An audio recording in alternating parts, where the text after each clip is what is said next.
My name is Rob Saylor. For the last 8 years, I've had the pleasure of being director of these programs, and I'll be taking us through the next few hours. What we like to do in these information meetings is, first of all, to have some time of testimony. I'm guessing that many of you have come with lots of concrete logistics questions, and there will be lots of time for those, particularly in the second hour of the program. But in line with the ethos of the programs, we want to spend the first hour having your imagination fired a little bit about what is possible with these grants, what is possible with these renewal leaves. And in the spirit of creative imagination and as a way of bringing the Spirit into our midst, why don't you join me in a word of prayer? Gracious God, amidst this time of the seasons changing, we thank you for the seasons of our lives and the seasons of ministry, the ministry of pastors, the ministry of congregations, the ministry of all of those called to follow in what your Spirit is doing in the world. We give you thanks for the opportunity to have our imaginations stoked as to what it means to drink again from your life-giving waters. We ask that you bless this time, bless all who have traveled here from near and far, and may the Spirit of Christ be among us. In Jesus' name, amen. So, when several years ago, when I began directing these programs, and the first few times we had these information sessions, I realized that I spent a good hour, if not an hour and a half, talking in rapturous terms about the programs without ever defining exactly what they are. Some of you may have come knowing a lot about the Clergy Renewal programs. Some of you may be hearing about them for the first time this afternoon. So, in brief, what we do in the Clergy Renewal programs is we give grants to congregations of up to $50,000 to support what is generally a 3 to 4 month renewal leave on the part of the pastor. Up to $15,000 of that total $50,000 is available to the congregation in order to cover costs while the pastor is away, pursue programming, and so on. So what you're going to be hearing about in the next hour or so are from people who have taken advantage of those grants or have been involved in the grant-making process somehow. A couple of logistics before we get started. You notice the refreshments on the way in. We won't be taking a formal break, but feel free at any point to get up. There are restrooms just down the hallway, and help yourself to refreshments and so on. I'll also mention that we are videotaping this session, so there will be time for Q&A later, and so be thinking about particularly profound phrasing for your questions, since it'll be recorded for posterity. Christian Theological Seminary is pleased to administer these programs on behalf of Lilly Endowment Incorporated. And here from the Lilly Endowment as a representative is Reverend Brian Williams, who's a program officer in the religion division of the endowment. So I'll invite Brian up to bring greetings. Brian. That's pretty cool. Well, I will certainly, when I get back into the office, tell them there was a ovation. And I hadn't even said a thing. Whatever you've been doing in these grants for the last 20 years is working. First of all, I just want to say thank you all for being here. As part of the Lilly Endowment, it is always not just an honor, but a gift to be in the midst of the clergy and the congregations that do the work of ministry in this world. So thank you for being here. I just mentioned that over the past 20 years, Lilly Endowment has invested in this particular way into pastors and their congregations. And you might wonder why we've done that.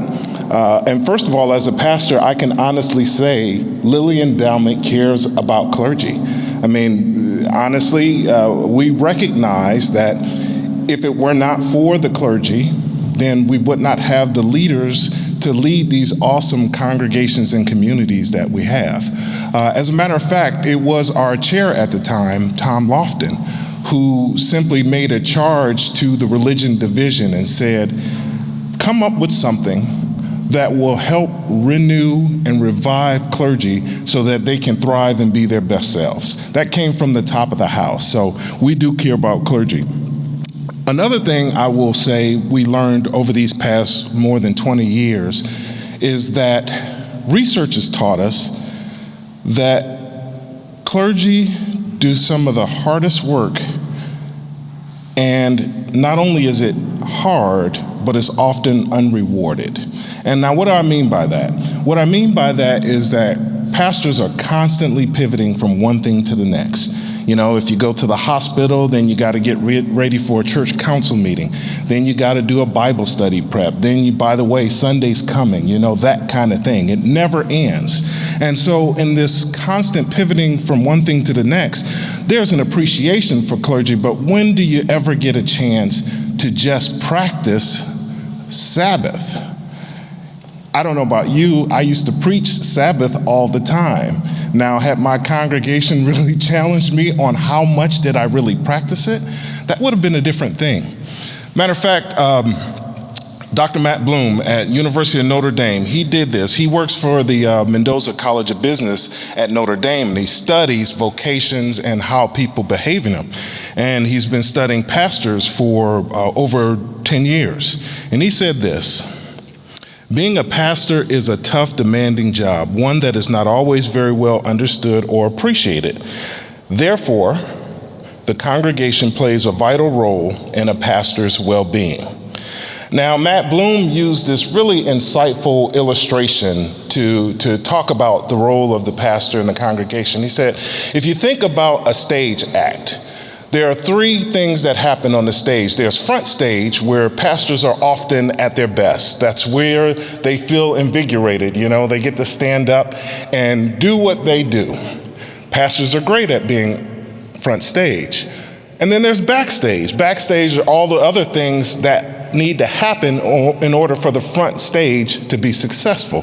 Pastors are pretty good about working between those two spaces and with the folks in those spaces. But then Matt Bloom said this, but then there's offstage. When the play is over, when do you get a chance to step away and attend to all the other things that bring meaning in life? And when he posed that question, I said, yes, pastors are good at being front stage. Pastors are good at being working with backstage. But when do pastors ever get a real chance to be offstage? I'm always amazed when I have friends and people who come and tell me that they've had a renewal grant. Every last one of them have told me, it took me about 3 weeks to literally get and understand in my mind that I'm off stage. And so I want to just leave you with this last thing, that the renewal leave, it is really vital, and this is why the endowment cares about it. It's really vital to the well-being of pastors, congregations, and their community, because it enhances our vitality to do God's work in this world. You see, earlier this year, there was an independent evaluation of the Clergy Renewal program. You know, we've been doing it for over a couple of decades, and wanted to see, what does it really mean? What has been the real impact? And after roughly over 900 pastors took a survey, or they were interviewed for questions, the couple of things I'll share with you that came out glaring. First one, renewal leaves had a positive and transformative effect on pastors. It strengthened their sense of vocational call, as well as their relationships with their families and their congregations. So that was a really good, insightful piece. The second thing is, the majority of congregations engaged in new activities as a result of their pastor's leave, and they continued to do those activities well after the pastor had returned.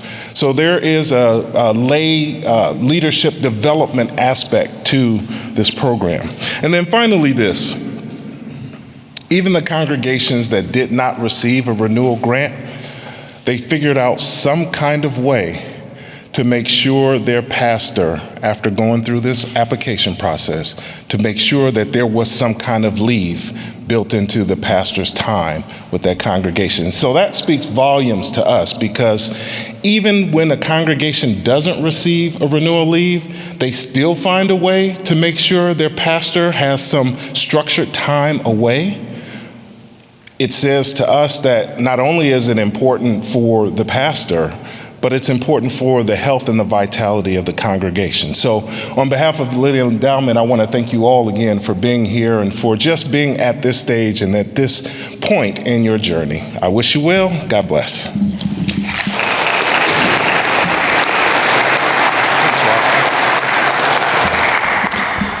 Thank you, Brian. So what do pastors do on these leaves? What do congregations do on these leaves? Well, the answer to that is as individual as the pastor or congregation in question. We do not assign or prescribe activities. The way that I invite people to think about that question is this. If you're a pastor and you imagine, say, 3 to 4 months from now, walking into your office, Monday morning, Tuesday morning, and you just feel fired up about ministry, you feel in love with the work that you are called to do. You feel re-energized for it. You feel re-strengthened. What would you have been doing in those 3 to 4 months prior? What would you have been doing? Not anyone else, not your colleagues. What would you do in order to bring yourself to that state? It's a very intense personal question that we ask. What will make your heart sing? And what you're going to hear now are some testimonies from some pastors whose congregations took that question upon themselves. So our first testimony will come from the Reverend Mike Mather, who is pastor of Broadway United Methodist Church here in Indianapolis. So, Mike.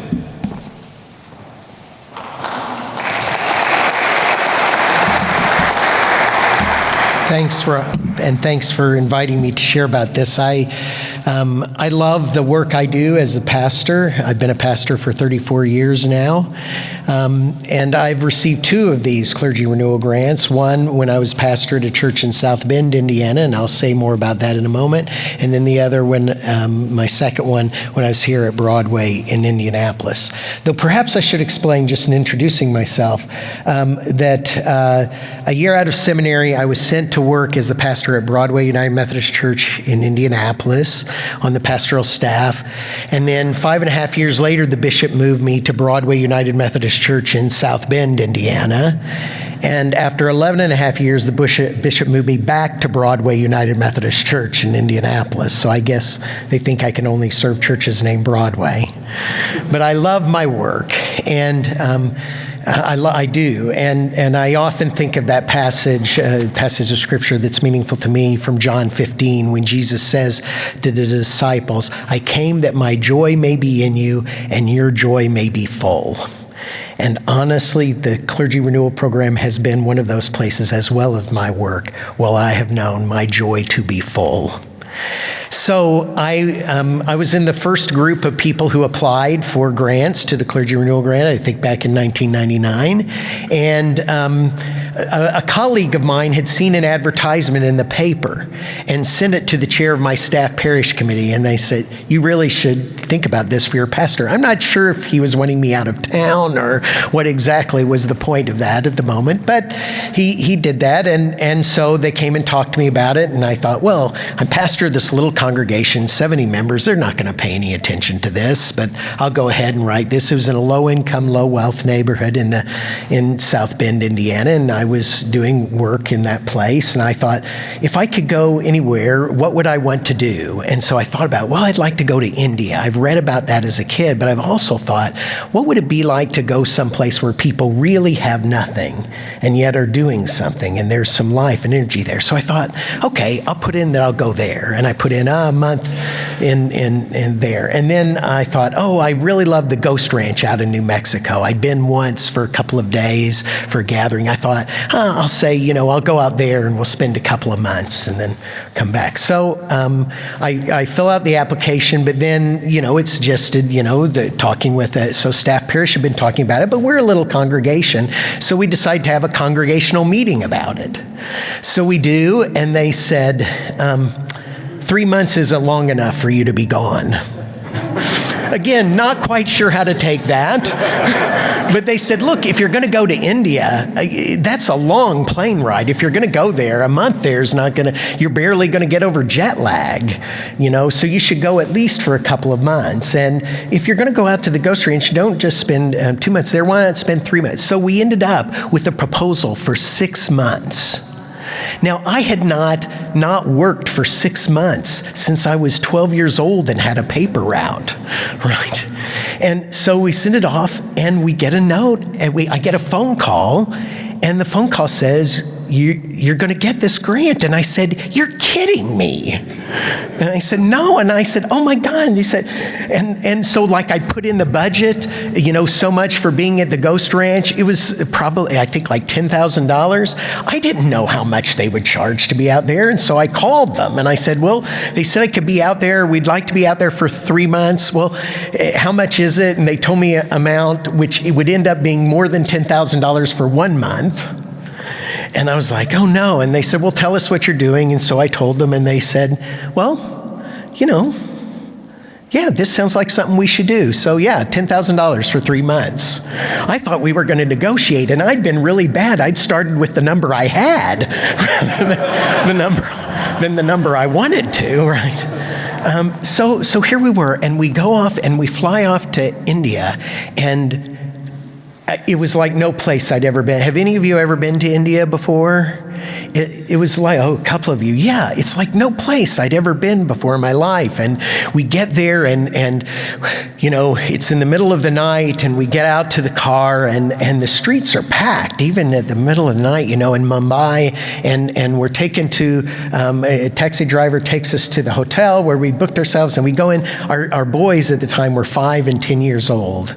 And we go in, and the hotel manager says, okay, so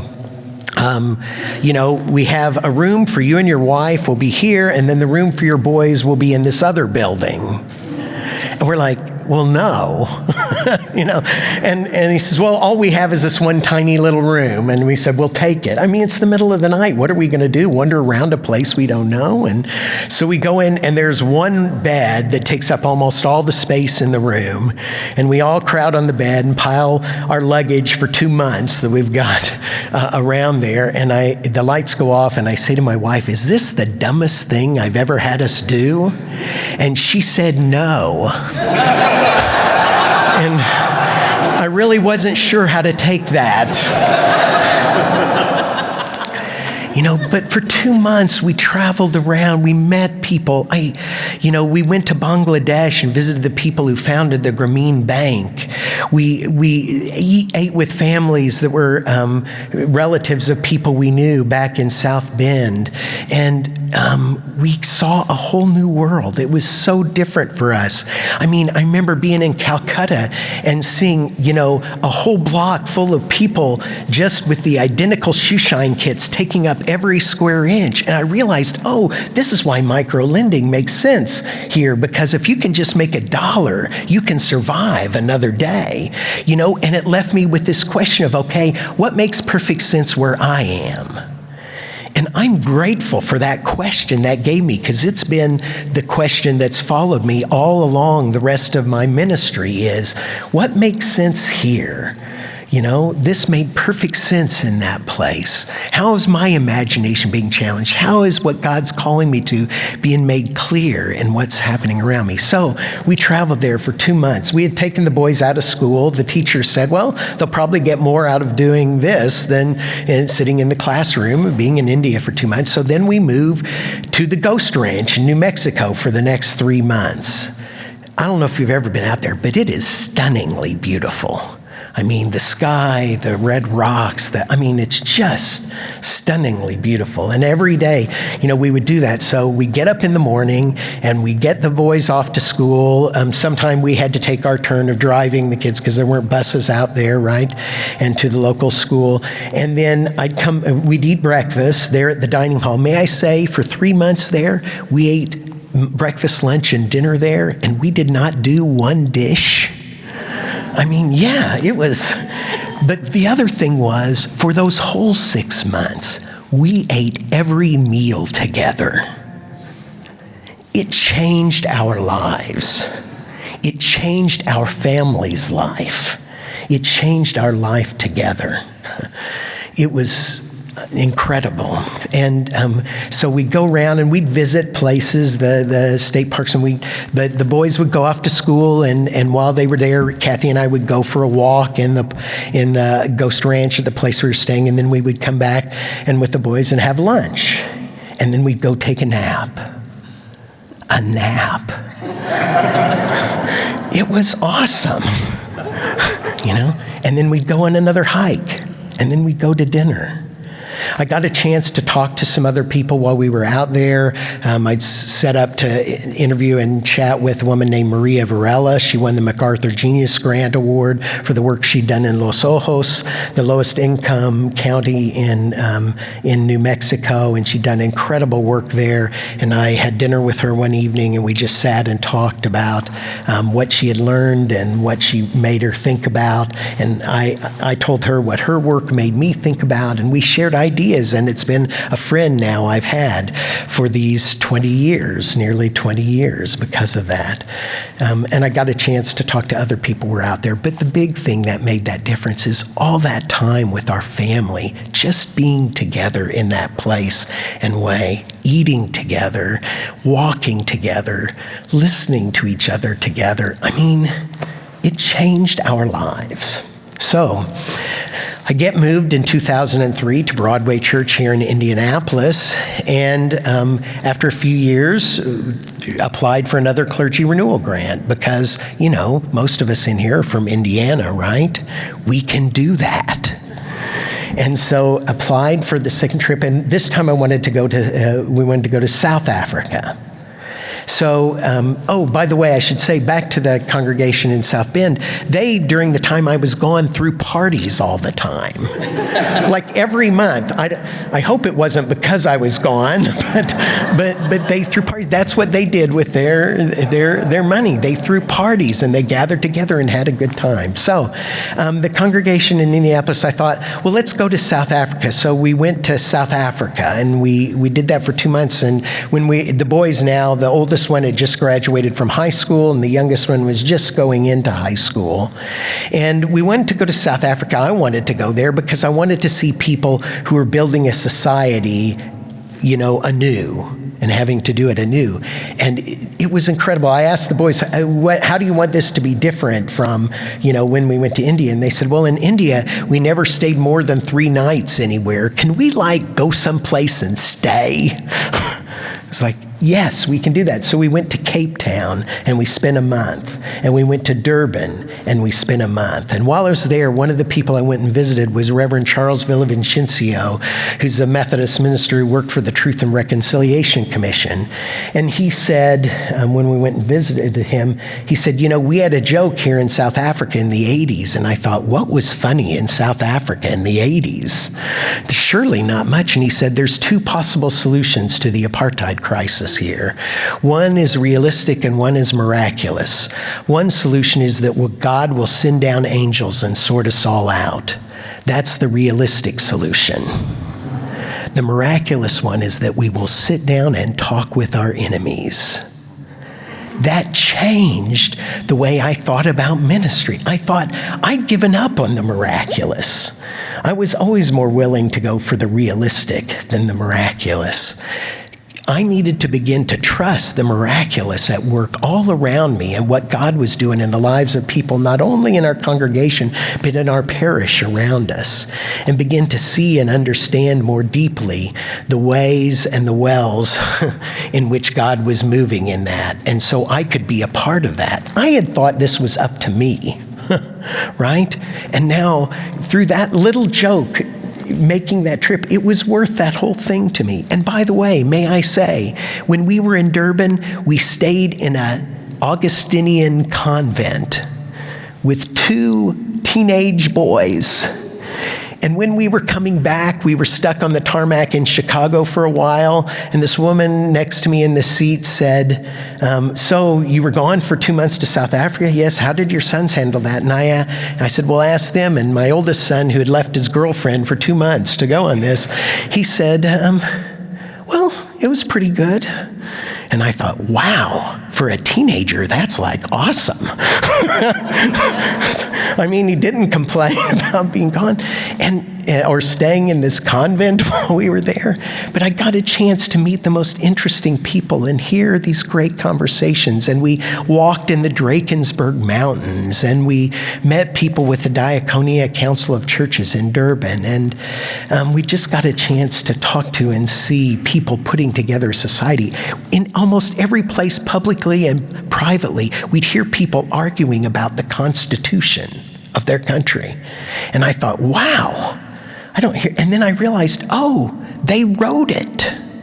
You know, this is new. This is new to them. And it made me think again about what does this mean in our place? Actually, we visited with this farmer who said, you know, all liturgy is written by city people. And I said, what do you mean? He said, well, here, if a man does not have a cow, he's not a man. And if a woman does not have a chicken, then they are not a woman. He said, but there are no liturgies written for the birth of a cow or a chicken. I was like, you're right. I don't know.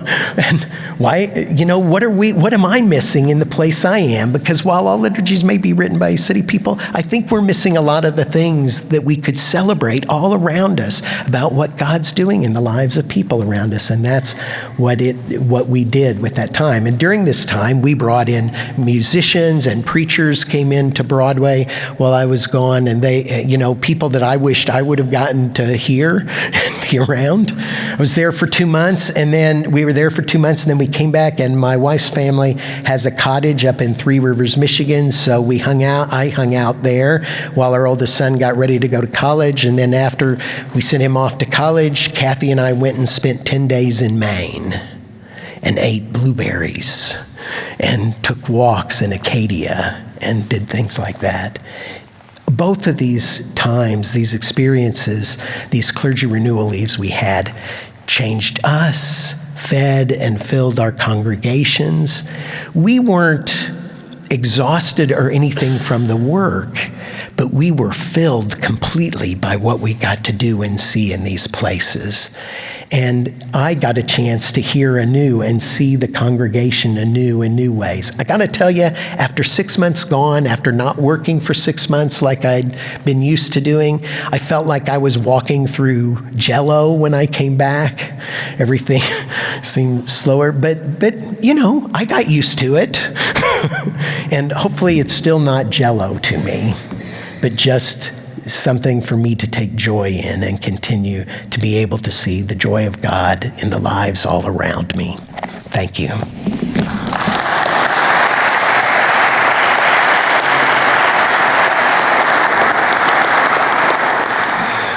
Thank you very much, Mike. Our next testimony will be from the Reverend Phillip James, who's the pastor of Mount Zion Baptist Church right here in Indianapolis. So we'll invite Phillip to the podium.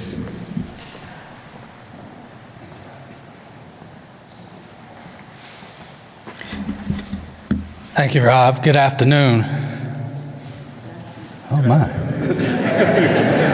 I didn't get that crescendo. I have 6 things that I put down, and hopefully that will encompass the time that I have. Look at somebody and say, have fun. That's what this renewal grant is really all about, to have fun. And perhaps you may have forgotten what that's like. As pastors, we're so busy doing what we do, caring for so many others' needs and issues and concerns and budgets and all those kind of things. And so when you add it, you may forget what that means. And so you may have to go back to your childhood days and think about what was it, what fun activity that you engaged in that was life-giving, that was fulfilling, that was renewing. For me, it was, I'm from New York City, but my parents took us out to the beaches. And I remember going to various beaches as a child, and there I felt refreshed, walking along the Broadwalk or walking along the beach or in the waters. And so when I was thinking about renewal, I thought about what was it that I can do that would connect me to nature and to the waters. And so that's what I did. The second thing I want to say is it is not a study leave. Having fun does not mean studying for me, anyhow. And so there are other grants for study leave. So I did not do any kind of studying. I did some reading just to keep my mind abreast of things I was interested in reading, but it wasn't to prepare any sermons or any kind of programs for when I returned. It took us about 18 months from the time we had the very first meeting, and when I first heard about this Lilly Renewal grant, it was 2007, and I took a couple of church leaders with me, and the church that I serve, have been serving now for a little over 21 years, was very challenging back in those early days. It was a church in transition, so I was leading transition in this church, and it is very draining and used a lot of my energy. And a lot of family time that I've discovered was missing. So I knew I needed rest, but they thought the church was not ready for the pastor to be gone 3 months. And so we shelved it. 2010, I said, let's try this again. And they were open, thank God. Because I was losing, I was just feeling a sense that I needed a break. So we put together, my wife and I, a team to look at what kind of renewal would be life-giving, that would help my heart to sing, the heart of the family to sing, and what kind of appropriate activity would be good for our daughter, who was going to be in her last year of high school, and my son transitioning to middle school. And so we never been to Europe, and so we took a European tour. Went to London, England, France, Scandinavia, not Scandinavia, but Switzerland, and Italy, and Florence and Venice, and Rome. And so that was wonderful. There's a lot of history. I love history, and that was a good trip for us. That was the first part of our experience. The second part was to do a Bahamian cruise. The kids had never gone on a cruise, and so we decided to do that. And that was about, we started early June. The cruise was in July.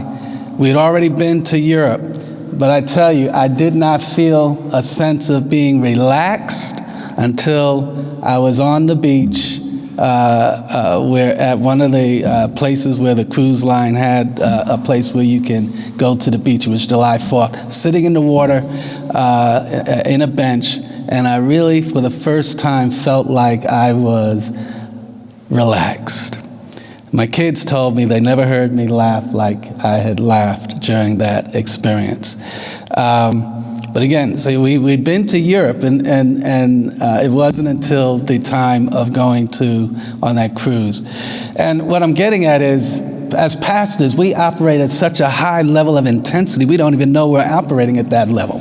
And so that's why it is good, and Lilly wants us to take 3 months. And some people may be afraid to leave the church for 3 months. And that's real, because in the Baptist tradition where I come from, if it's not very secure, you might not come back to a church. So, and we have been leading transition. And so that's why it's very important to have not only a church leadership engaged, but also the congregation engaged in developing this renewal plan. You want to spend time certainly with family and reconnecting, doing activity that helps you to reconnect with your family members, your children. You and your spouse do something by yourself, and of course you do something alone as well. Again, related to history, my wife and I took a trip to the South Carolina, Charleston area, Savannah area, and just discovered some of the history in that area. And then you can take family members on this renewal grant. My brother and I, again, interested in history. My grandmother is from Antigua, British West Indies, and no one in the immediate family had ever been there. So we went on, my older brother and I went on a journey there to discover our roots, to discover Grandma's home, and we found quite a bit of history in the archives, government archives building there in Antigua. And that was very interesting because their birth name is changed and they're given a baptismal name. And so the name we had for my grandmother was not her birth name. So it took a little research, but we did discover some roots that we had not known before. So this was all very exciting. And renewing for me. We are actually the church she was baptized in and grew up in, the cathedral, was under renovation. And so as I was under renovation, being renewed, so was the church, and we were able to stand on those steps. That was really empowering to be able to go home. For us as African Americans, a lot of times we talk about going back to the continent of Africa to go back home and discover roots. Well, my wife and I had been to several countries in Africa, but going to Antigua really felt like connecting with family roots for us. So that was a wonderful, life-giving experience. One of the trips in terms of nature, wanted to see how the Amish connect to life and nature. And so we took our van and we drove through Amish country between Indiana and Ohio. And our children were able to take two of their friends to travel with us. And so that was wonderful for them. And it was, again, wonderful to experience nature and see how the Amish lived. And we ended up at Cedar Point Amusement Park, which is something the kids loved again.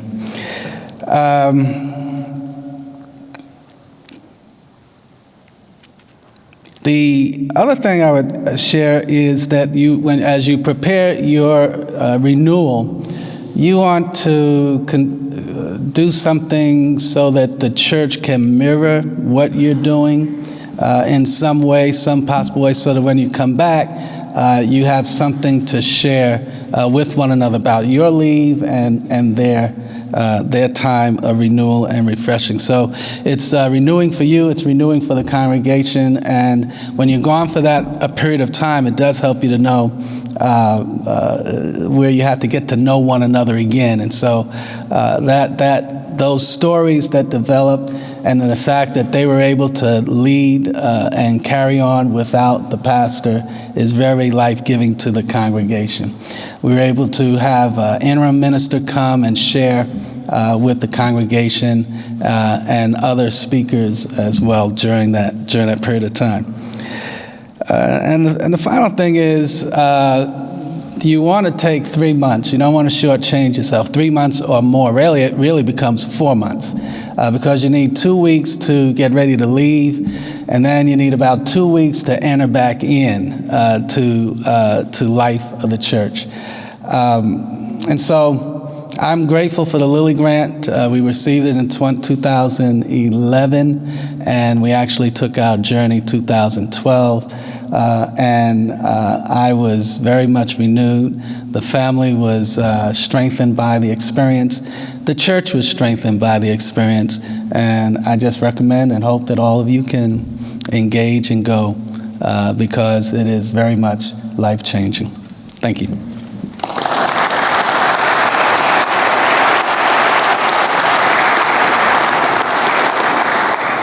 Thank you, Philip.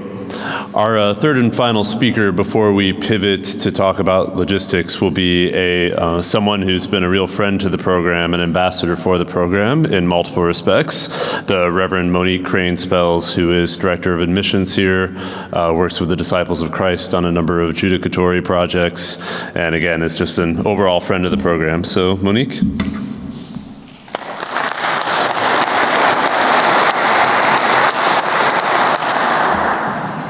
Good afternoon, everyone. The sun is shining on you, and how special that is. Maybe that's a sign. It has been a great joy and ministry to be an ambassador of the Lilly Endowment Clergy Renewal Program over the years.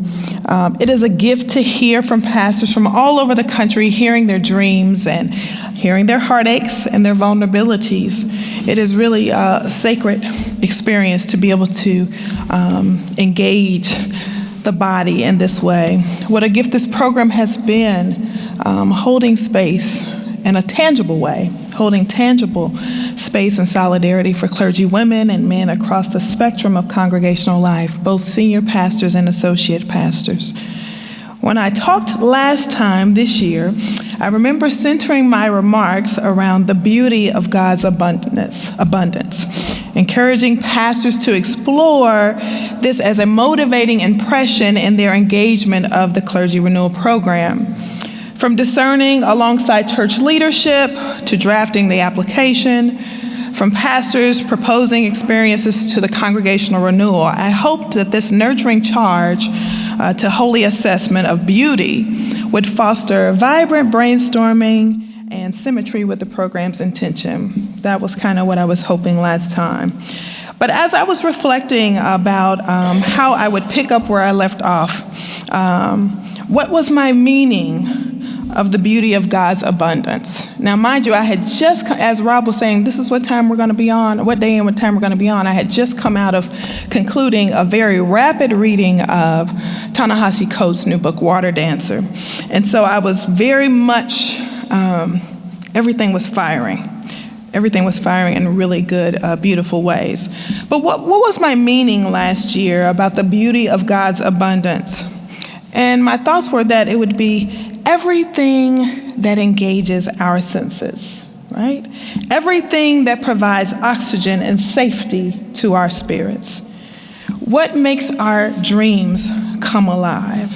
And what are the many gifts that we find in the sacred places and people around us? This is my meaning of the beauty of God's abundance. Spaces and faces, moments where God is unquestionably big.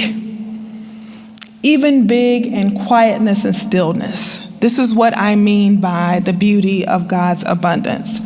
And so this year, I shared with Dr. Saylor I want to pick up there, and it's easy to lift up such a lovely, though very real concept of this beauty of God's abundance. Disciples, we are very good with words, but how does one experience the beauty of God's abundance in writing, in Sabbath, and in renewal? Two words came to mind as I was thinking about our time together today, and they were transport and dwell. Transport and dwell. What does it mean to transport or to be transported? And what does it mean to dwell? Be encouraged in this particular guidance. You want to be transported, and you want to indwell in God's abundance as an applicant and grantee of the Clergy Renewal Program. You want the reader of your application to be transported in a way that allows them to dwell in God's abundance through your application. Consider what moves us from one state of mind, one state of spirit, or one state of being to another.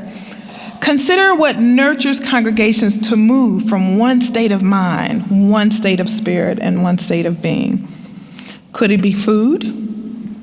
Could it be music? Could it be the climate? Reading, painting, building, or dancing? What moves us? What has moved you? What has moved your congregation from one state of mind, one state of spirit, in one state of being to another. Then a step further comes when it comes to outcomes for ourselves and for the congregations. And what do we mean? What do we imagine our reflections to look like from the inside out when we have dwelled in the presence of God? How do we shine? How do we glow? How do we speak? How do we love? How do we preach? How do we sing? How do we walk upright in confidence and security when we have been in the presence of God, when we have dwelled in the presence of God? How do we extend extraordinary, liberating, invigorating, healing moments into a continued dwelling in the presence of God that informs our effective planning for life-giving, sustainable ministry to the community? How do we transport ourselves, right? How do we transport the reader? You want them to feel what it is you feel. You want them to anticipate feeling what you're anticipating feeling. Be human. Be human. You don't need to pastor the readers. You need to show them that you're a pastor who knows how to feel and be cared for in the abundance of God. And that's what the Lilly Endowment Clergy Renewal program provides, an opportunity to experience the abundance of God without the hesitation and worry of not having enough. So be encouraged in that, be transported, dwell in the presence of God, and be encouraged in new ways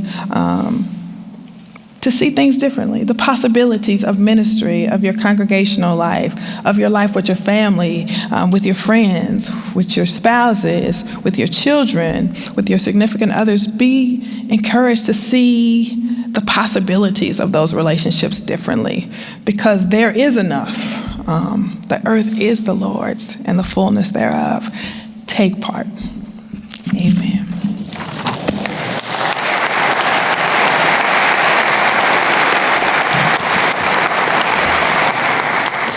I'm not sure why year after year I set myself the challenge of trying to follow 3 inspiring preachers, but here we are. Thank you very much, Monique.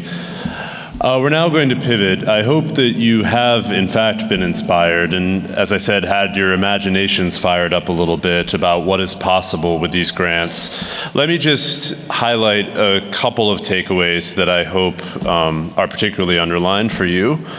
One is the fact that all of our grantees have chosen activities that make sense for them and for their congregations. In other words, if you're wondering to yourself, well, what activities are most likely to be funded?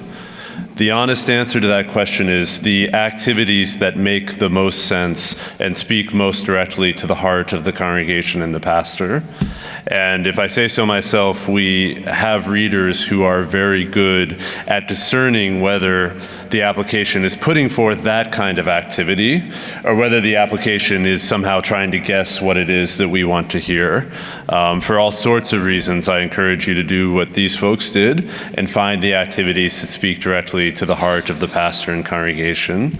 I hope you've also heard that there's a great deal of flexibility in terms of how the money is used. I hope you've heard that family members, loved ones are welcome and in fact encouraged to take part in this.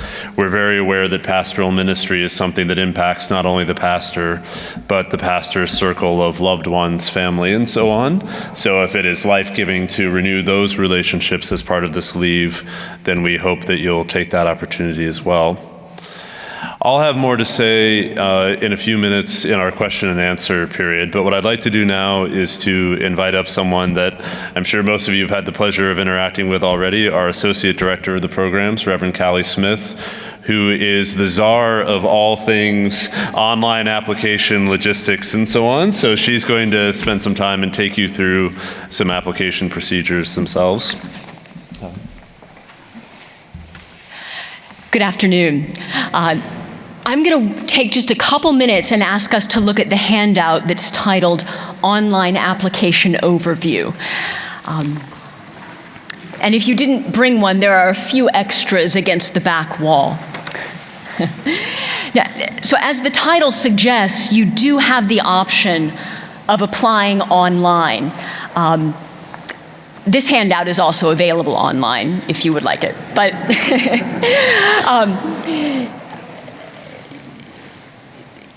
one important thing to emphasize is that whether you choose to apply using the paper app or the online app, either way, you will have something hard copy that you need to drop in the mail to us by the postmark deadline of April 1st, 2020. The difference is that if you apply using the paper app, you'll be sending us a lot more paper. If you use the online app, it's a much more streamlined thing that you're going to be sending us.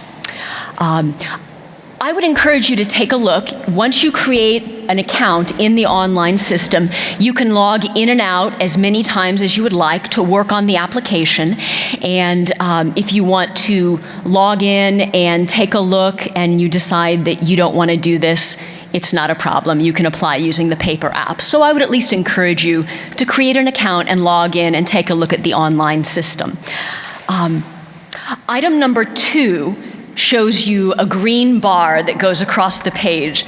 And that green bar is something that's going to be on the top of every application screen online. They're just little navigation tabs with section titles. And they're walking you through the different sections of the Request for Proposals document. So this is another important thing, whether you apply using the paper app or the online app. Either way, this RFP document is your guidebook, and you're going to be following its process. So keep this close and read it often.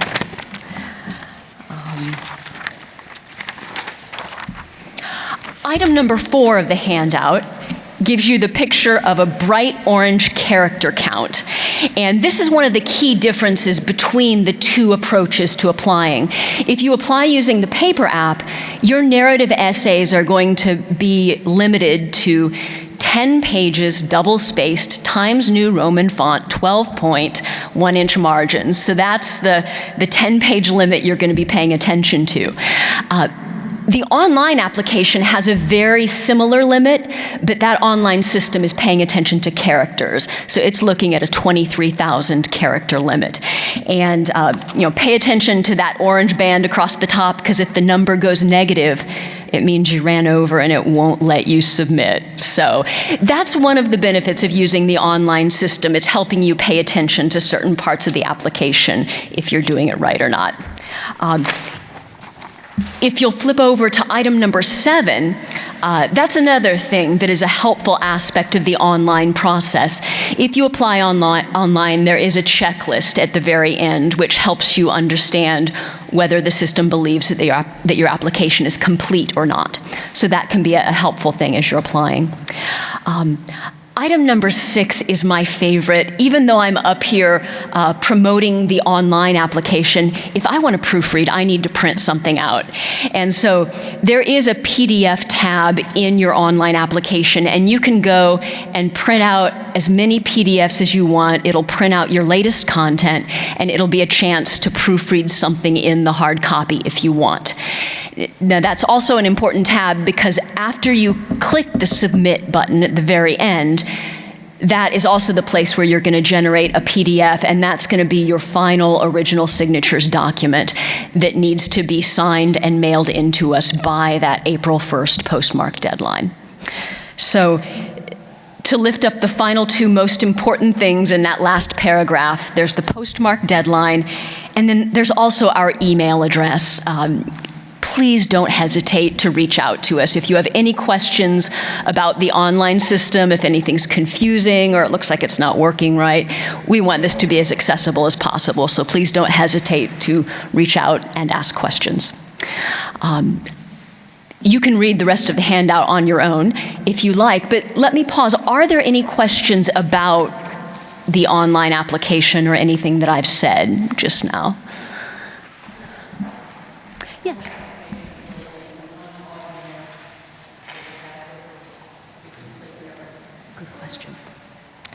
Very good question. The question was, will there be one login for the pastor to complete everything? The answer is you can have 2 logins. So you'll notice in the paper application, you're filling out information for both a pastor and a congregational representative. So you'll create the account that identifies your congregation, and then you can have both a pastor create a login and identify with that congregation, and then you can also have your congregational representative create a login and identify with your congregation. So both of you can be working on it together, just don't work on it at the same time. Have one person on it at the same time, or at a time. So good question. Other questions?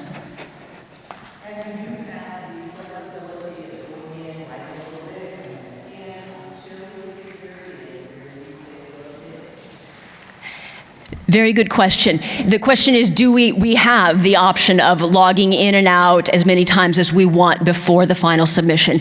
And the answer is yes.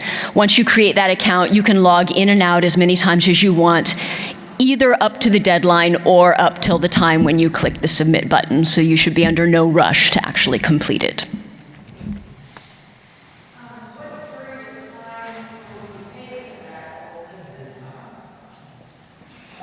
The question is, what period of time for taking a sabbatical does this application cover?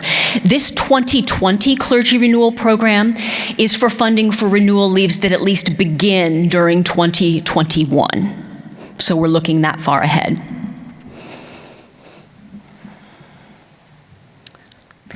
Well, there will be time for other questions later, so I think I'll hand it back to Dr. Saylor. Thank you, Callie. I just want to emphasize one of the last things that Callie said, which is that if you have any questions or run into any logistical issues in working either with the online or the paper application, please do not hesitate to reach out to us. The first few times I said there's nothing that Callie would rather do than talk to all of you. I think I meant it as a joke, but I since found out that that's true. There is nothing she, or me for that matter, would rather do than to work with congregations that are at various stages of discernment around this, and we are very aware that different pastors, different congregations have varying levels of comfort when it comes to technology, and we do not want that to be a barrier. So please know that whether you're interested in applying online or by paper, reach out to us. We will help you get your application successfully submitted on time. Just be in contact with us. So I want to just highlight a few other things before we turn to question and answer.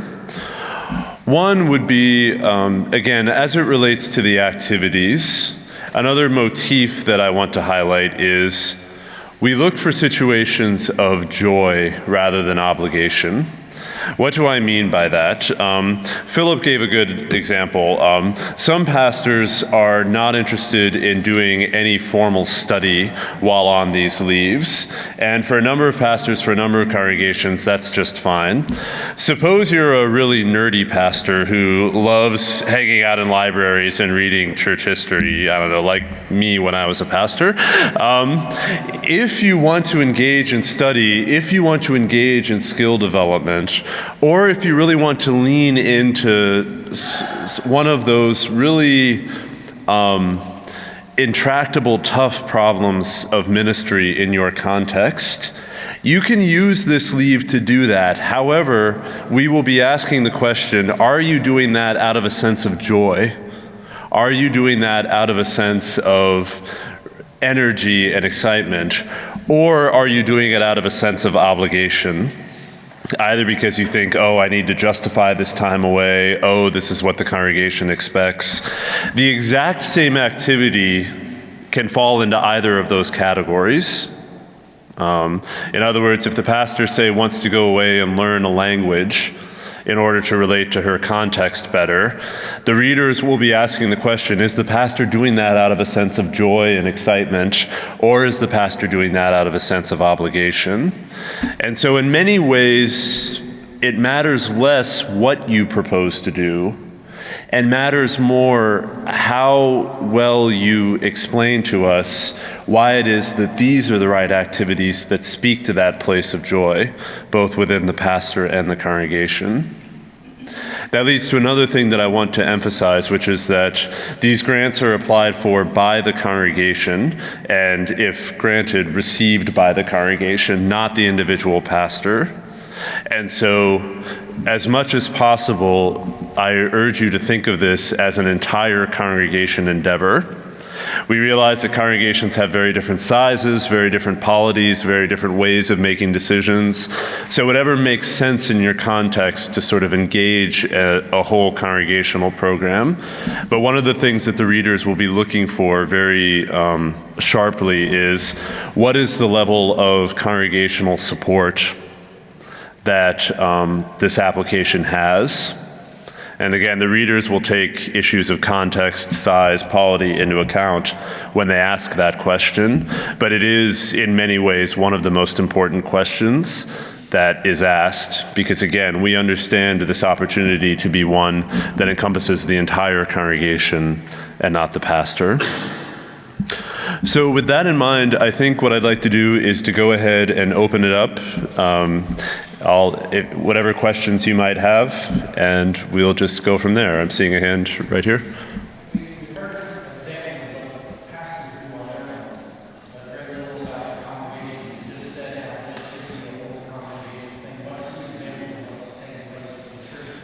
So the question is, we've heard a fair amount of what pastors have been doing, but we haven't heard as many examples of the sort of thing that congregations have been doing, other than partying all the time in the case of Broadway UMC. So if you're, it's a very good question. And that too is one that could be answered in a number of ways. Let me say first that there are congregations who, when faced with that question, what they say is, you know, really what we want is a refreshed and rejuvenated pastor, and we don't necessarily want to be doing a whole lot of extra activities ourselves. If that's the case, then that's fine. That said, as Philip mentioned, it can be a very exciting kind of exercise to think, okay, how can the congregation mirror the pastor's activities in some way? And one way of doing that, if there's a theme to the leave, say journey or discovery or tapestry, that sort of thing, then the congregation can be thinking, okay, what activities fit into the theme that the pastor has chosen? But there doesn't have to be a theme. Another way to think about it would be to ask the congregation the very same question that the pastor asked. What is it about this particular congregation that really inspires us and energizes us for ministry in our context? So I can think of a couple of examples. There was a pastor in Southwest Indiana who, her congregation, like many congregations, was in a situation where the neighborhood around the congregation was changing rapidly, demographically and so on. And so the entire congregation was thinking about issues of hospitality. What does it mean to be truly hospitable to our neighbors? Now, the pastor chose some activities and chose some travel where she would be pretty significantly out of her comfort zone. And her rationale for that was, well, I want to know what it is like to truly need to be hosted, not a place where I have a lot of control or wherewithal, but where I truly am reliant on others. What I remember is that the congregation, meanwhile, identified a number of guest speakers, and with their money, up to $15,000, they were able to fly in, I think, a number of biblical scholars from seminaries and so on, to talk, in that case, about the issue of hospitality in the Bible. So that when the pastor came back and had this experience of being hosted, and the congregation had been thinking, okay, what does hospitality look like in the biblical witness? As Philip and Mike mentioned, they were able to have a conversation together about what they had learned. I know another pastor did a C.S. Lewis-themed sabbatical, went to Cambridge, Oxford, Ireland, and while the pastor was away, with the money, they purchased copies, I think, of the Screwtape Letters for everyone in the congregation, so the congregation could be reading Lewis again to have a conversation when the pastor got back. Those are just examples of the kinds of things congregations can do. The only prohibitions, the only things that we encourage congregations not to do, one, if you do bring in guest speakers, here's where I speak euphemistically, don't bring in anyone who's going to incite conversations that are best had while the pastor is present. Church finance, building matters, personnel, even something as innocuous as stewardship or mission strategy. This is a great opportunity, I would say, for the congregation to dig into things like spiritual, theological, biblical foundations as a way of setting up perhaps the more strategic conversations that can happen once the pastor returns. So I say that because that's one of the things that the readers will be looking for if the congregation is bringing in guest speakers. Is this someone who's going to start conversations that really it would be better to have if the pastor were there? Or is this someone that's going to help the congregation explore, again, at a deeper level, the spiritual aspects of their mission? The other thing that you don't want to do with the congregational money is to put in what you might call long-term capital improvements to the congregation. In other words, don't fix the roof with this money. Don't use the money for anything that the congregation ought to be paying for out of its budget normally. This should be something that is extra for the congregation. So with those few prohibitions in mind, we encourage the congregational activities to be as free and as imaginative as the pastors. And if the answer to that is, well, not so much a lot of frenetic activity on the congregation's part, just real support for what the pastor is doing, that's fine as well. Good. Yes?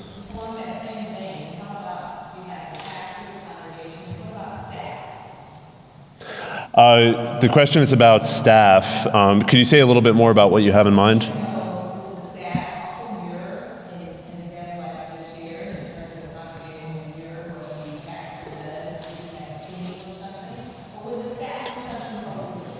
We have seen a number of, the question was, would the staff mirror the same kinds of activities that the pastor is doing along the lines of what I'm suggesting with congregations? And the answer too is that varies a little bit. In many situations where the pastor is going to be gone on one of these leaves, the staff is going to be taking on new responsibilities, increased level of responsibility, and so on. And so we are aware of situations where the congregation works creatively to think, okay, how do we make this not too burdensome on the staff? Do they need some extra compensation, which can be paid for out of the grant? Do we want to have the staff be doing professional development type activities or sabbatical type activities while the current pastor is away? We've seen that happen.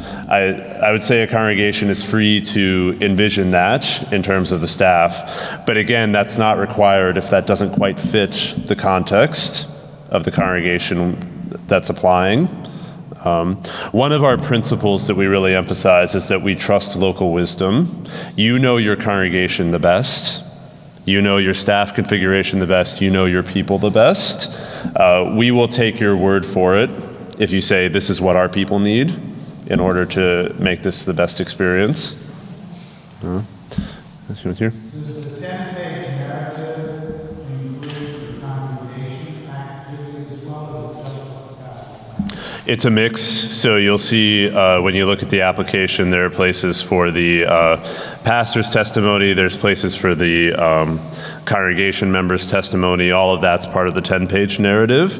And then the activity lists are appendices on those 10 pages within the application. Yeah. Kelly mentioned it had to start by 21 for this grant, 2021.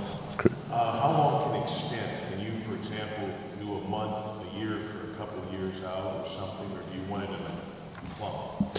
The question was, can the sabbatical be extended out and perhaps broken up into multiple leaves, or do we want one uninterrupted period?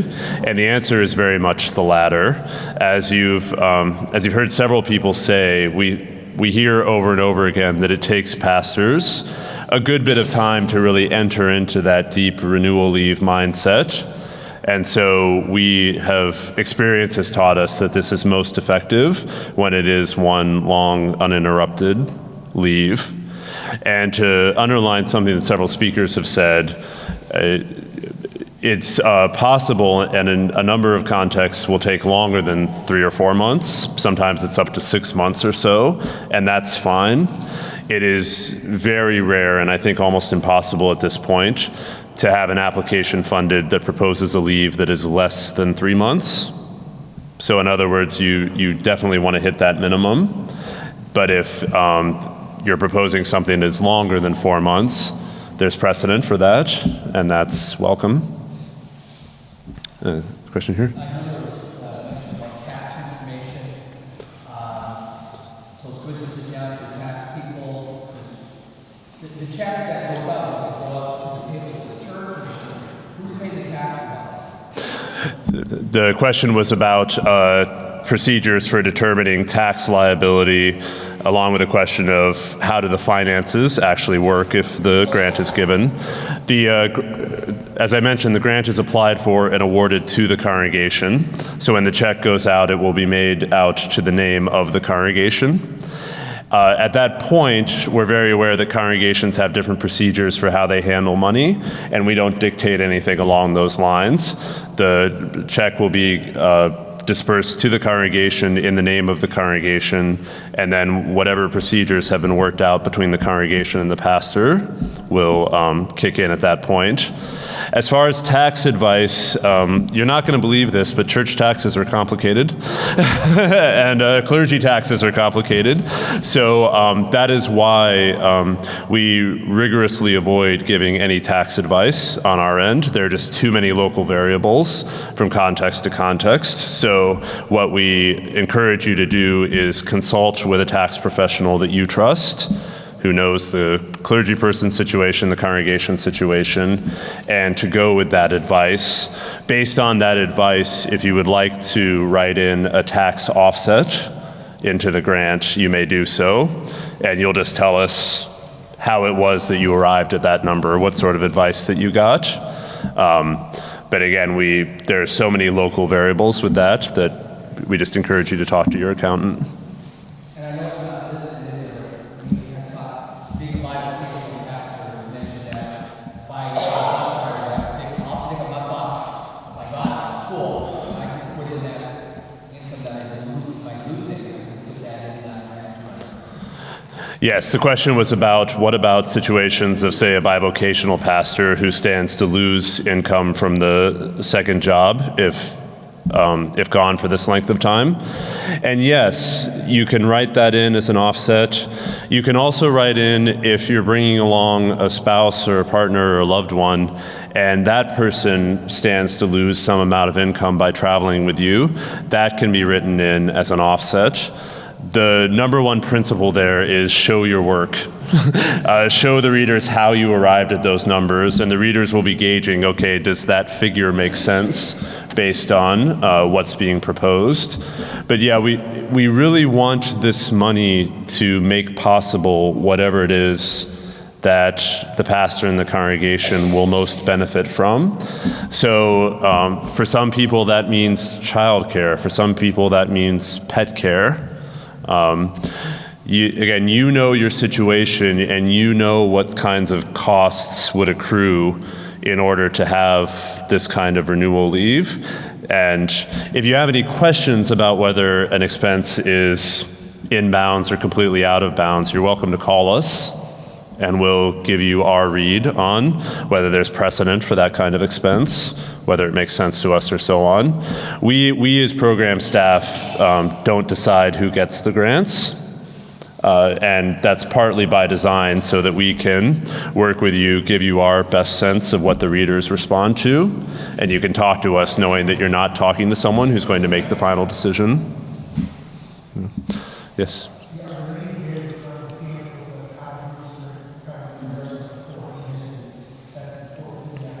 Mm-hmm.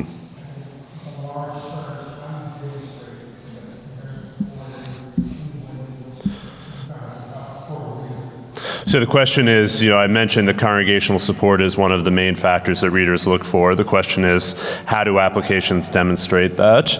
There are a couple of areas where I think that can be highlighted. Section A5 of the application is the statement from the congregational representative. That's a good opportunity for the representative to say what sorts of discernment have been done among the congregation when it comes to this opportunity, and what the congregation sees as the benefits of the time. And then question A8 asks explicitly, what was the process by which your congregation decided to make this application? And what I'll say to you is that that's actually one of the most important questions on the application.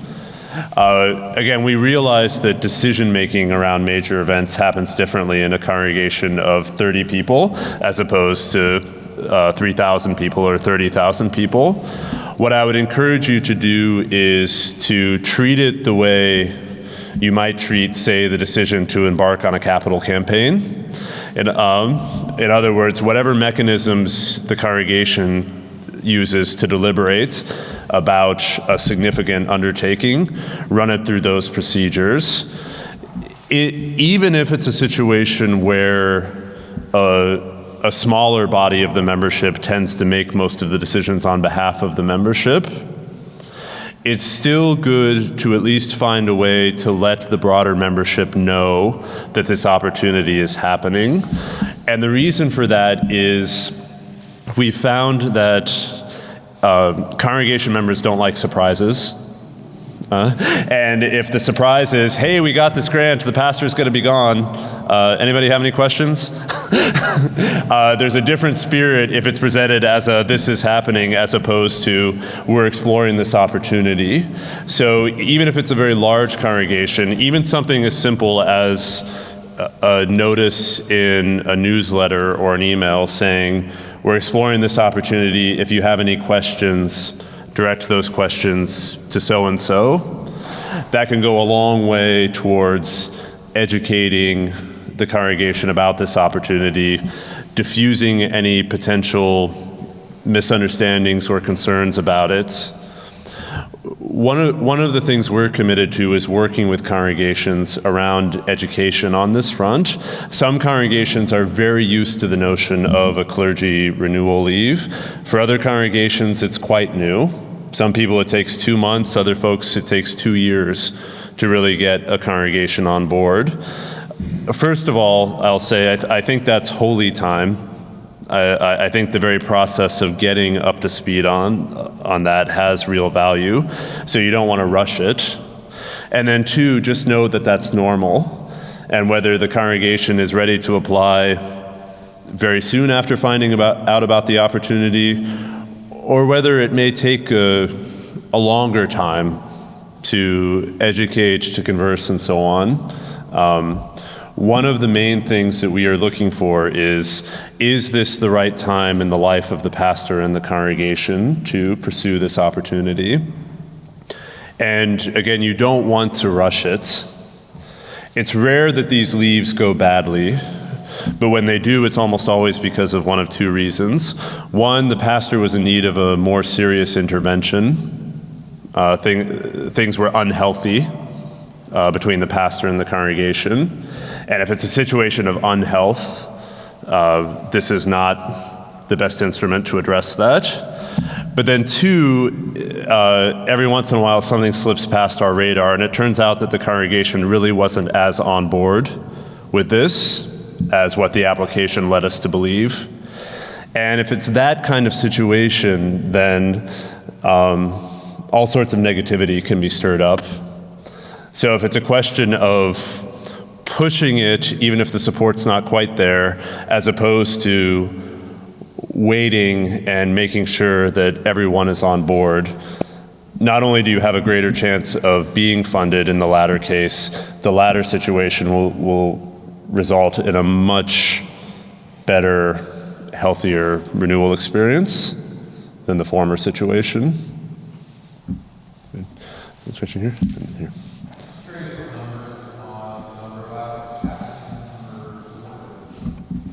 The question was number of applications, number awarded, and so on. As we're indicating, this is a competitive program, both in the Indiana program and then in the broader national program. It's hard to talk about percentages because application numbers vary pretty dramatically from year to year. Within the Indiana program, we give out about 25 grants a year. And in general, that represents some less than half of the total applications. So it's a competitive program.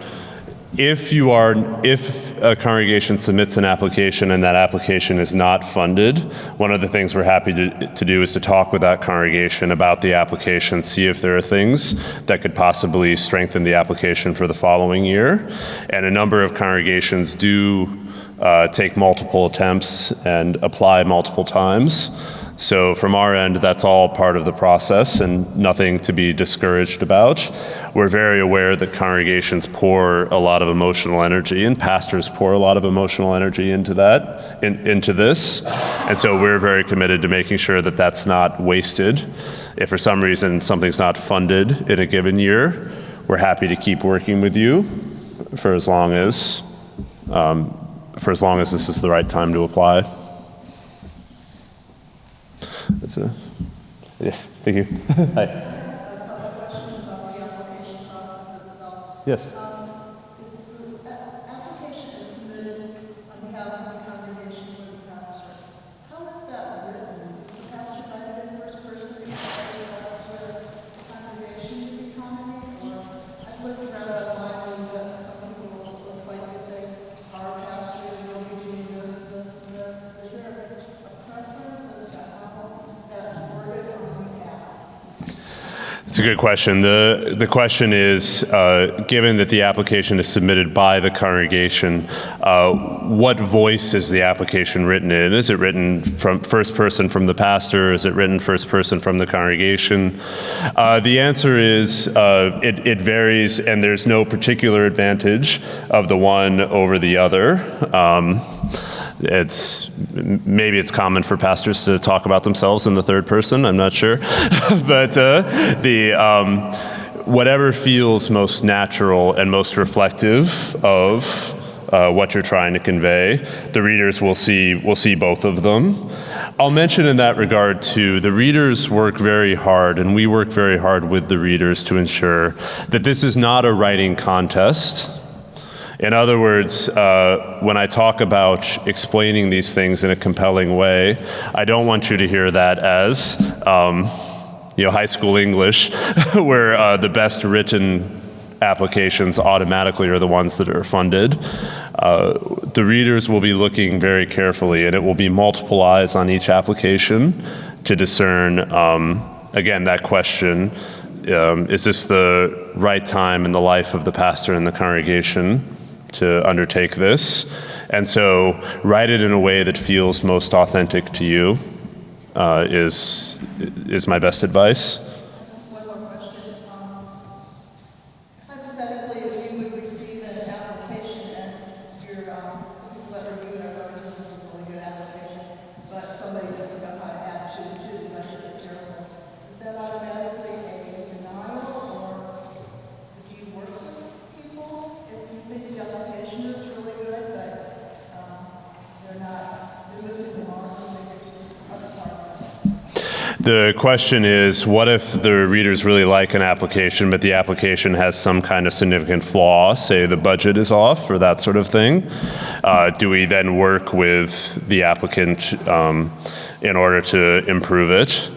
The answer to that is we get enough applications that it's very difficult to be fair in working with an application that has significant flaws, because it's one of those situations where if we do it for one, fairness dictates we have to do it for many.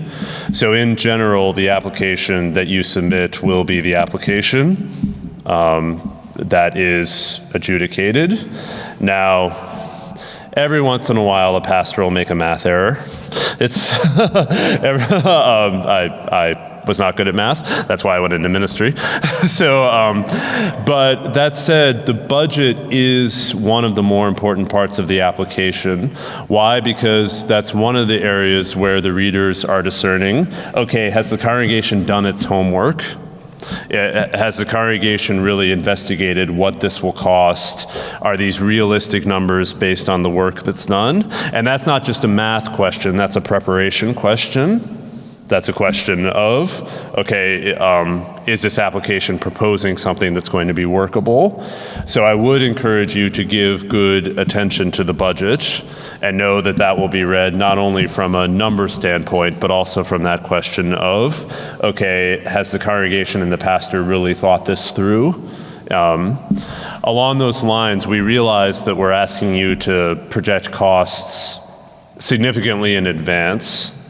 So what I would encourage you to do is to build in a small cushion, particularly on travel costs. We often advise around 10% or so.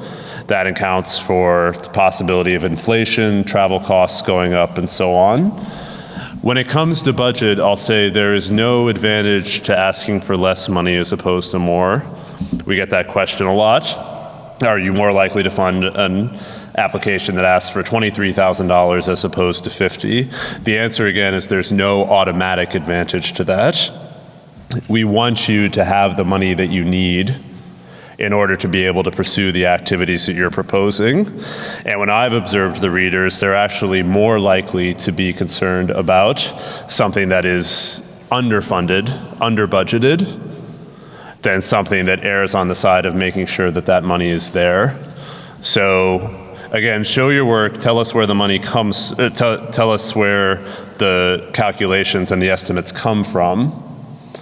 But if you're going to err on the side of something, err on the side of building a little more cushion in.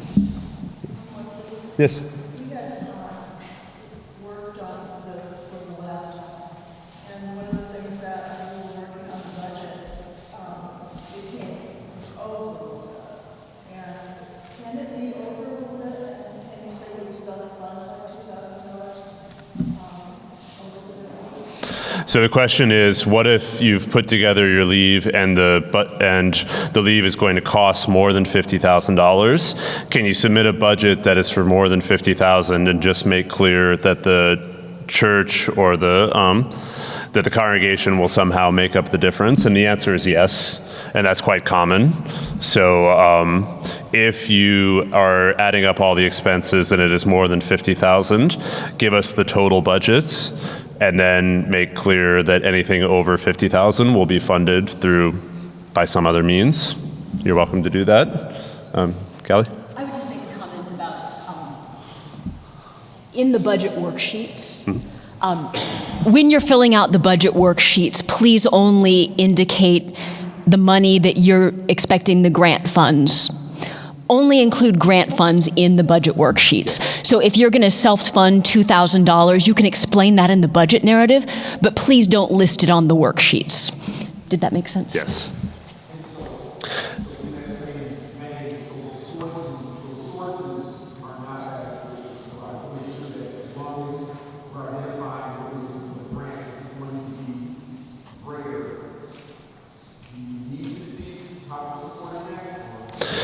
The question is, if it's above $50,000, how specific do you need to be on where the rest of the money is coming from? And the answer is not very.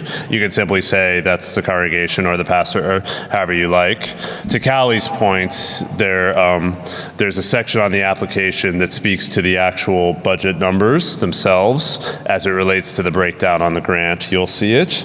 And there you only want the numbers to add up to $50,000. So it's clear to us that you understand that you're only going to be getting up to $50,000 from the grant. I'm seeing a host of hands here. Yes?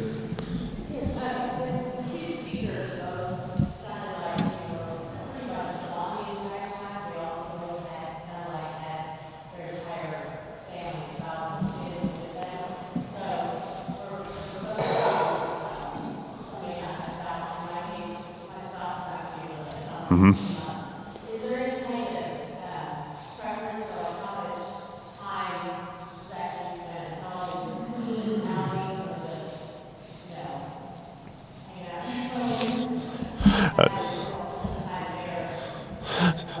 So the question is, given that a number of the speakers talked about extensive travel times, do the readers prefer that as opposed to situations of the pastor or the pastor's family being at home? And the answer is no. There's no bias towards travel per se. And in fact, a number of applications make it clear that extended times at home are part of what we'll be renewing. If that is the case, the only note I would make on that is that then the readers will be looking for signs that the congregation understands that the pastor is not to be contacted or drawn into the life of the congregation during that time. In other words, if the pastor is in India, the boundaries are pretty clear. If the pastor is 2 houses down the street, the boundaries become very important to assert. So if your application has a lengthy amount of time at home, my advice is have the congregation indicate its firm understanding that that is also time in which the pastor is not to be involved in the life of the congregation.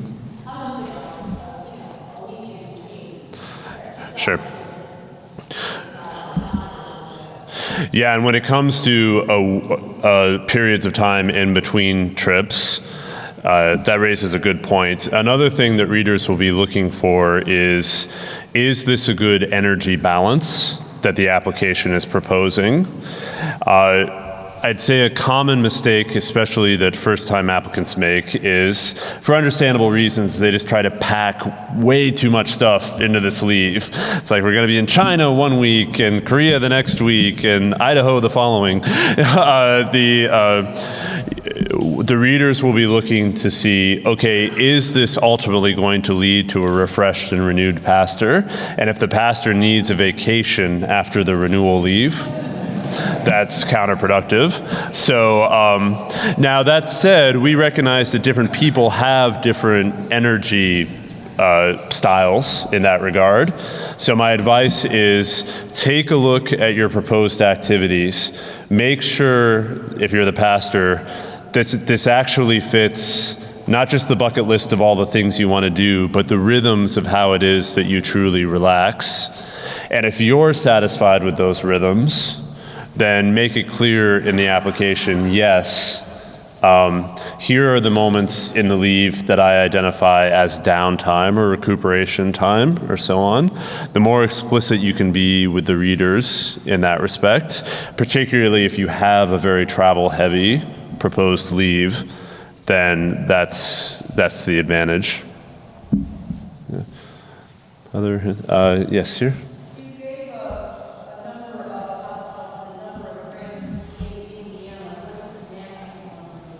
We give generally about 125 grants in the national program outside of Indiana, so 125 nationally and around 25 in Indiana.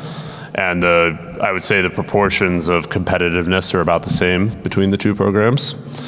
The differences, one of which has been alluded to in the Indiana program. In the Indiana program, pastors can benefit from multiple grants over a lifetime, whereas nationally it's only one. The other difference is that in the national program, it's required that the pastor have an MDiv from an ATS accredited seminary. In Indiana, the MDiv is not required. Ordination is sufficient. You've been trying to get in, sir? Sorry? Is there a contingency plan in place that halfway through sabbatical, if there's an emergency life event, church burns down, something that you're not interrupt sabbatical, that you have to cancel altogether? The question is there a contingency or emergency plan if the pastor is launched on leave? What if the church burns down or some other kind of emergency? The answer is yes. In those cases, we'll work with the congregation, the pastor, to determine what is the best way forward. My only caveat on that is that when it comes to expected emergencies, say the death of key members of the congregation or so on, that's where you really want to have worked with the congregation to say, well, no, if it's that kind of thing, the pastor will not be called back and interrupted. Now, again, it's ultimately up to you in your context as to what is a normal emergency and what is an extraordinary emergency. In the cases of extraordinary emergency, we'll work with you, but part of congregational support is the congregation saying we will have the coverage in place to where regular life events in the life of the congregation will be covered without the pastor having to be called back. Yes. One of my inclinations would be to find colleagues who have gotten approved before for a sabbatical with this program, and then to ask to look at their application for ideas and whatnot. Do you recommend that? And if so, when during the process would that be done? So the question is it a good idea if you know of folks or you want to contact folks who have received these grants and look at their application? Is that recommended or not? That's a common practice, and we are fine with it. The caveat that I would make is, what, as I've already said, is if an application was funded, it's because the readers determined that that is right for that context and that pastor. So don't, if you're reading it and you're thinking, okay, this is the kind of application that gets funded, I can promise you that if you look at the total range of applications that are funded in a given year, really the only thing they all have in common is that they were all right for the contexts that they came from. Very little commonality otherwise. But sure, if you want to look to see for ideas, for inspiration, for a general sense of what it looks like, we don't provide those examples, but if you want to reach out to people that you know have received these grants, then you're welcome to do so. And I'd say that could be at any point in the process. Yes. In the event that a congregation's application is not approved, will they be informed of the reasons why it was not approved? I know you said you would help on the follow-up of how they could resubmit for the next year, but will they be told what was lacking when it's not approved? The question is, if an application is not funded, how specific is the feedback that the congregation receives? Because of the number of applications we process, the initial turn down letter, I would say, is fairly short and does not go into a lot of detail on the specific application. That's why we make available the sort of one-on-one conversations with me if the congregation would like more specific feedback. It wouldn't be feasible on our end to do detailed written feedback on the front end, but we're happy to then do it in the months to follow. Yes. After you come back into that, there's a follow-up, finance meeting for a follow-up. Mm-hmm. The question was, okay, if the pastor takes the leave and so on and comes back, what sort of paperwork do we request afterwards? There are 7 50-page essays. No, there are just two reports, one from the pastor, one from the congregation. Generally about 5 to 6 pages in length, although you can write more than that if you like. And we'll just be asking, how did it go? What did you learn? What surprised you? What might you have done differently? What are some things we can do differently? The accounting, I mentioned that we really trust congregations to handle the money in whatever way makes sense to the congregation. Really, in terms of accounting for money, all that we ask is certification from the treasurer that yes, this money was handled according to the congregation's satisfaction. You don't turn in receipts to us. We don't do that kind of audit. We really want the fiscal officers of your congregation to certify, yes, we're satisfied with how this happened. And if we have that signed from the treasurer, then that fulfills what we need. But it's a fairly minimal amount of follow-up paperwork, mostly focusing on what is it that you learned and what can we learn from it.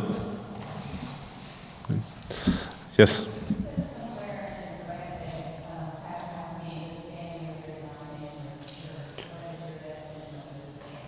The question is, because the application says that it's required that the pastor be in good standing, either with the denomination or the church, what is our definition of good standing?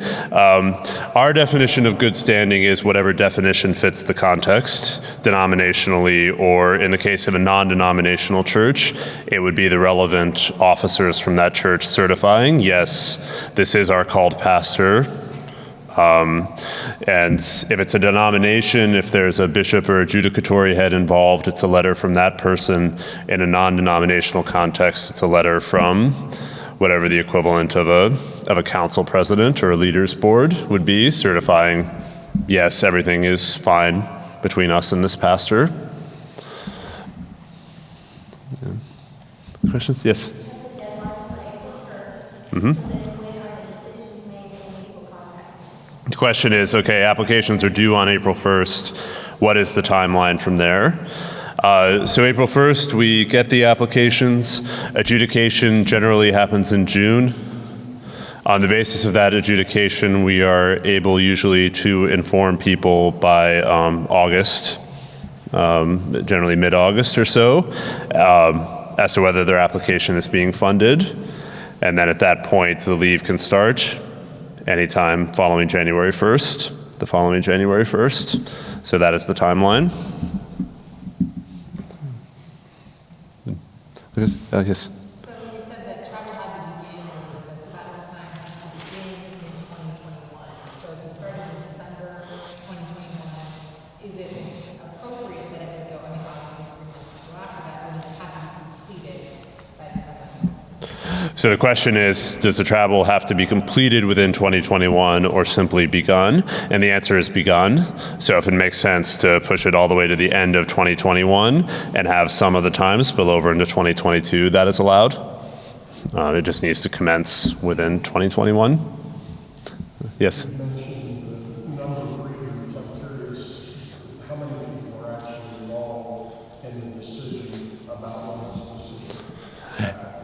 Every application. The question is how many people are involved in the decision concerning a particular application. Every application has 3 sets of eyes on it, and the determination is made in conversation. So there's initial scoring, but then the actual decision is made in conversation among the readers, and every application has been read by at least 3 people. Yeah, no problem. Other questions? Yes. Yes. The question is, may we call you if we have more questions? Yes, please do. We again, this is it really is our honor to administer these programs, and a large part of administering the programs is not just working with the nuts and bolts of the application and the grant making, but really walking alongside you all, pastors and congregations. And so please don't hesitate. We have a website where you can submit questions electronically. We also have phone numbers if you want to call us directly. We are on hand to walk alongside you throughout this process. Good. Yes.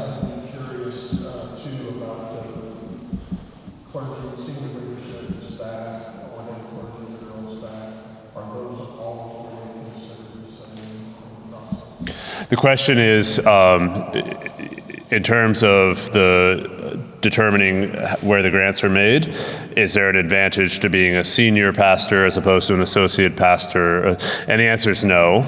We have a number of associate pastors applying. There are no quotas and no advantage to being in one position over the other, as long as you are a pastor in good standing within the congregation. A pastor as defined by that context, then you're eligible. And I'd say across the board, the numbers are about equal. Yeah. Somebody mentioned bivocational ministry earlier. Just to underline something that's in the application, we warmly encourage multi-vocational pastors to apply. The only thing we need is that if there's a second employer involved, some letter from that employer indicating, yes, it's okay for the pastor to be gone during this time. And again, if there's lost income involved in that, portion of the grant can be designated to offset that lost income. Yes.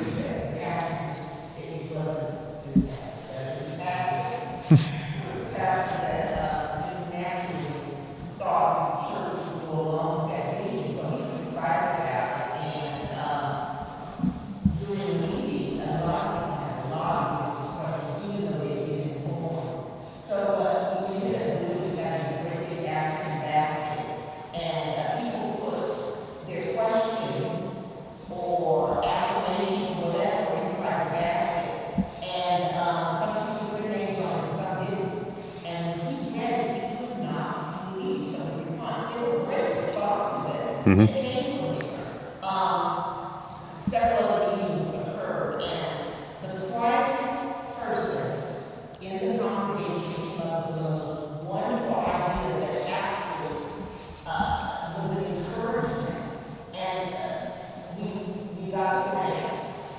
And so sometimes you have to think, oh yes, it's a great idea, but there's a lot of fear and the unknown for those that are left behind. So I can say, don't put it to vacation, because everybody's like, okay, it's a sabbatical. That's what it is. He's going to be more better when he comes back. Everybody. So we received the grant, and it was a wonderful experience. Thank you. The pastor and the congregation. So it's really important that people connect with their congregation and basket in wonderful, because the idea is to be utilized at that church right now and that. I love that. Thank you for that testimony. And it speaks again. I mean, I'll put it this way. If we thought the only good that these programs did were for the congregations that receive the grants, then we would be less excited than what we believe is actually the case, which is that the very process of having these conversations together, applying for the grants, itself yields a lot of benefits. Again, this question, what makes your heart sing? It's a very intimate one, it's a very vulnerable one, but it's one that we've seen spark very powerful conversations between pastors and congregations. So again, we will work with you around the application, and as many times as the congregation would like to apply for the grant, but we truly also believe in the value of the process itself and commend it to you on that basis. Yes? As far as contact with the congregation, I don't have a problem with my kids might have a problem with texting and all. What do you recommend for that? Yeah, so the question is, I've emphasized minimal to no contact with the congregation, and it was just a question, what about texting, that sort of thing? That's an area, especially in this social media, digital media age, where we really go by more the spirit of the law than the letter. I would make a distinction between expected communication versus communication that is spontaneous on the part of the pastor and the family. So for instance, we receive applications that said, the pastor will Skype into worship, once a month or so on. That's counterproductive. As opposed to saying, when and only when the pastor feels like it, the pastor may write an article for the newsletter and send it. So it's the expectation versus spontaneity piece. I would also make a distinction between synchronous and asynchronous communication. So if it's, well, the pastor might be updating her Facebook page, and the congregation might be leaving comments or so on, that's fine. If it's the pastor is going to schedule a time to call into the congregation, then that's disruptive of the pastor's time, and she's got to put her pastor hat back on, as it were, in that sense, and that's less ideal. So spontaneity versus obligation, similarly synchronous versus whenever it is that the Spirit moves. And we also understand that many pastors have personal relationships, friendship relationships within the congregation. That's a use your judgment piece. If contacting your friends is going to draw you, if you're the pastor, if contacting your friends is going to draw you back into the life of the congregation, oh, such and such happened, and now the pastor's going to be worrying about it all night, that's not ideal. If it truly is a friendship apart from the day-to-day business of the congregation, that's a different story. So, so you use your discernment on that front. Yes?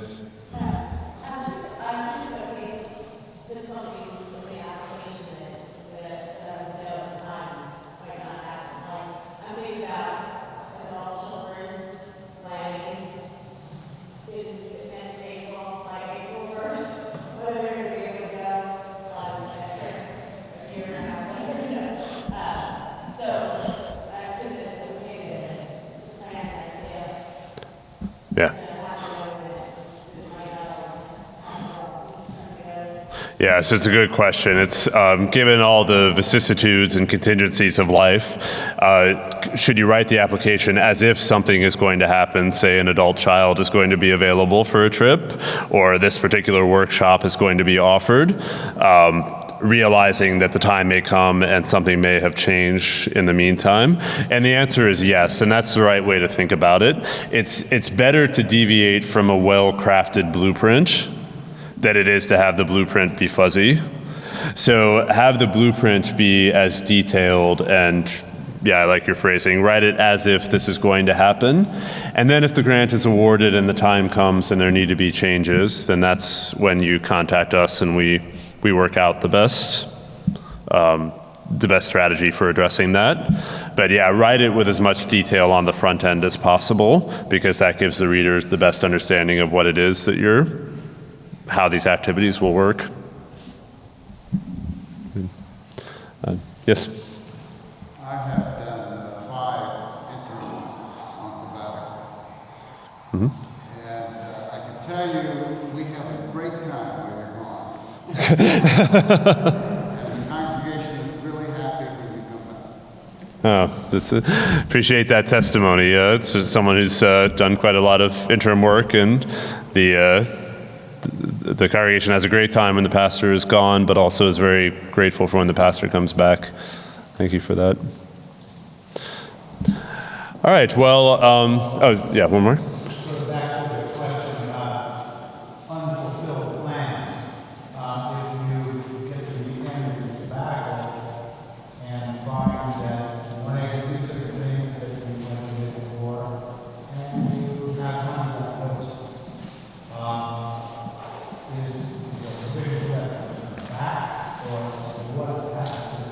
so the question is, what if you do all of your activities and you have money left over?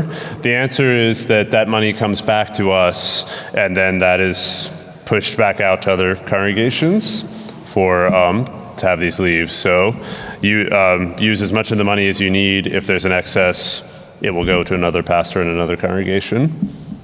So. Good. All right, well, let me just say one last time, in addition to thank you, that if you have any questions along the lines, please don't hesitate to reach out to us. And we wish you blessings on your discernment in this, on your application, and we will very much look forward to hearing from you. Thank you for coming.